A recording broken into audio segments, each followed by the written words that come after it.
Sick of 365 Radio, 365 Sports, the week of the draft, but I want to start with a question that's not about the NFL to John McClain, Hall of Fame writer, columnist, will be inducted into the Texas Sports Hall of Fame May 21st. John, what's the reaction been in Houston about the Yankees' letter that they tried to hide for so long, involving and admitting to them cheating as well? Well, you can imagine people here, media fans, they've all gone crazy. They only got fined $100,000. And so I don't know why they made such a big deal out of trying to guard it. But every time a player, and several have done this, Chris Sale being a great example about all the teams that were cheating then, and the Astros weren't the only one. So anytime anybody here sees something like that, they're going to make a big deal out of it. But, John, the Yankees weren't banging a trash can, so that makes them better, right? That would make them better. And one of the things people always forget when they're talking about the Astros was their road record, how much better they played on the road, how much they won at Dodger Stadium. Dodgers kind of left that part out, unless they were taking portable trash can lids to bang on at Dodger Stadium and Yankee Stadium. They're struggling a little bit right now, John. Astros are weird. Same record for 3 years in a row. But it feels differently, Craig. It's when they get good starting pitching, the bullpen collapses. When the starting pitching is bad, like when Jake Odorizzi pitches, like tonight, then the bullpen has to take up the slack. Jose Altuve's on the injured list. He's hitting in the 100s. Kyle Tucker, Yuli Gurriel, and those guys were hitting in the ones. Alvarez hitting in the ones. And their catcher, Martin Maldonado's hitting like .059. And we're trying to think at what point does his value to pitchers, his calling pitches and throwing out runners, is superseded by his horrible hitting. John McClain, Houston Chronicle on Sikkim 365 Radio, 365 Sports. So here we have the NFL draft. And I saw where you were mentioning something that you're going to be a part of the coverage of that as well. The Texans, when you say what do they need, they pretty much need everything, don't they? Well, they don't need a quarterback. There's some positions they need more than others. They need a right defensive end who's the passer. Smith's defense, they don't blitz much. They were second in the NFL in most blitzes. And so they like to get the rush from the four linemen. They don't have a pass rusher at right end. They need a pass rusher. They need a corner. They need a safety. But I believe when your running game is the worst in the NFL and the worst in franchise history, you should take an offensive lineman like Ike Ekwonu from NC State or Evan Neal from Alabama, because you got to get better up front. You need to get more physical up front. And then you get the pass rusher or the cornerback or the safety with the 13th pick, or you trade up a little bit. They got a lot of ammunition to trade. 10 picks this year, 11 picks next year, 9 the year after. And you trade up a few spots to fill a need. And then I think they should use their second-round pick, 37th overall, if he's available, on Iowa State running back Breece Hall. Their running backs right now are Marlon Mack and Rex Burkhead. Their leading rusher last year was Rex Burkhead, which is the reason their running game is pathetic with a capital P. John, what do you think about Trayvon Walker now looking like he's the odds-on favorite for the pick of the Jaguars, even though came in as a first-round pick, but all the way to the top was kind of a surprise? I'll tell you this, Paul. Georgia won the national championship, of course, had a great defense, got 4 or 5 guys going to go in the first round, but he didn't play great. He didn't have great stats. They played him at end and tackle. They dropped him into coverage sometime, 9.5 sacks in his career. So his stock has gone up because of his incredible combine and pro day in shorts and a T-shirt. And give me Aiden Hutchinson. You want to know about Aiden Hutchinson? Just watch Michigan's tape. You'll see him as a terrific pass rusher, a good run stopper, a guy who plays hard on every play. And this Trayvon Walker reminds me of 2006, when the last day, all of a sudden people said, what? That big kid from North Carolina did what? Who is Mario Williams? And Mario Williams at 6'6" and 290 had an incredible workout. And so everybody started talking about him. And then he ended up going first overall with Texans, and he was worth it. Double-digit sack guy here and in Buffalo. And that's what Trayvon Walker reminds me of right now.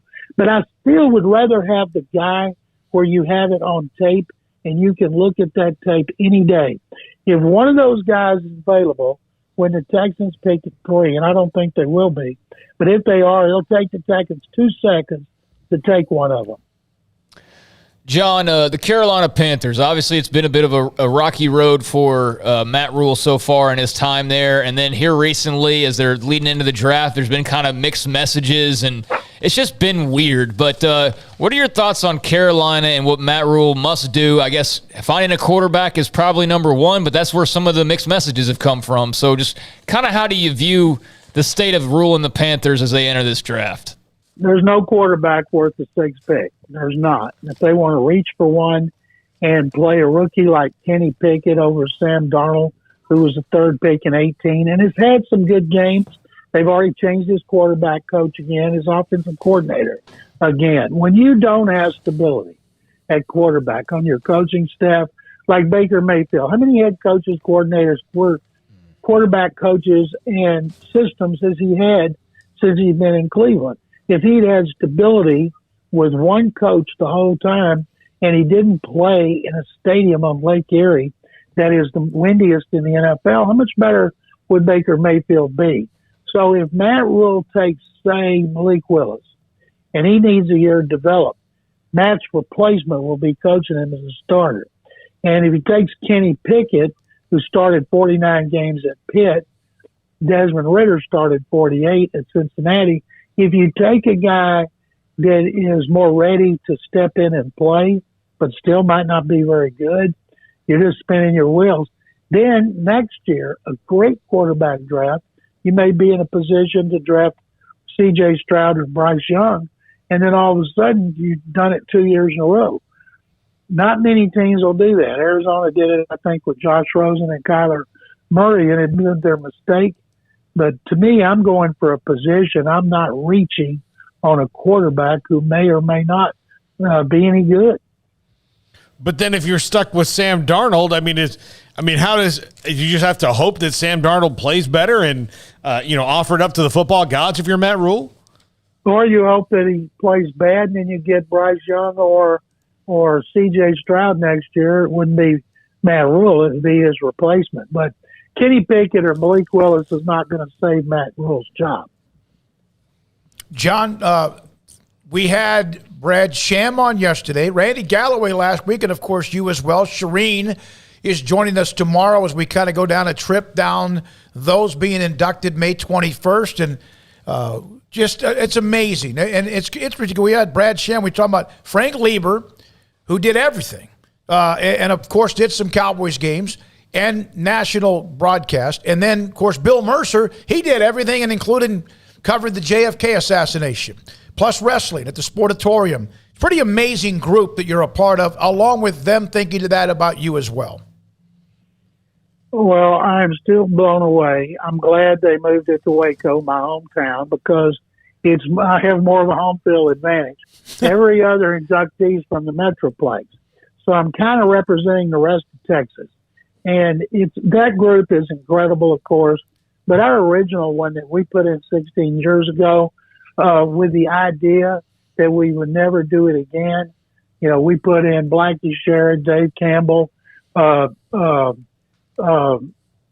goodness, Mickey Herskowitz from Houston, and the other Frank Fallon, Jack Dale, Kern Tibbs, Vern Lundquist, and one more writer. My mind's gone blank. And when we did it with the idea we would never do it again. And then Cooper Jones, when he was head of the committee 2 years ago, he's the one who came up with the idea. It's about time we do another class of media. And when I was told that I was in it, I just couldn't believe it. Dave Campbell, of course. I don't belong in a group that includes Dave Campbell and Blackie Sherrod and Mickey Herskowitz and those guys. And Dan Jenkins. I don't. I'm honored to be there, but to me, it's like you got a first tier and you got a second tier, and I'm in the second tier, and I've got a lot of people coming. I've got 3 tables, and I can't wait to be there. And Bill Goss, one of the best baseball players in Waco history, and Richville and MCC and Baylor. Bill I've known since the 3rd grade. He's people coming. Bill's the one I've known the longest. He and his wife Sandy. So Bill and I played Little League together. So I can't wait because the fact it's Texas Sports Hall of Fame, but it's also in my hometown. That makes it even better. And I just hope I don't get choked up. I got a feeling you already are. It sounds like you already are, and that's great. You earned it. Thank you for your time. We'll talk to you again very soon. Enjoy the coverage of the NFL Draft, my friend. I can tell you what the last 3 words of my speech will be. Sick 'em Bears. There you go. Thank you, guys. Thank you, John. Thanks, John. Hey, one.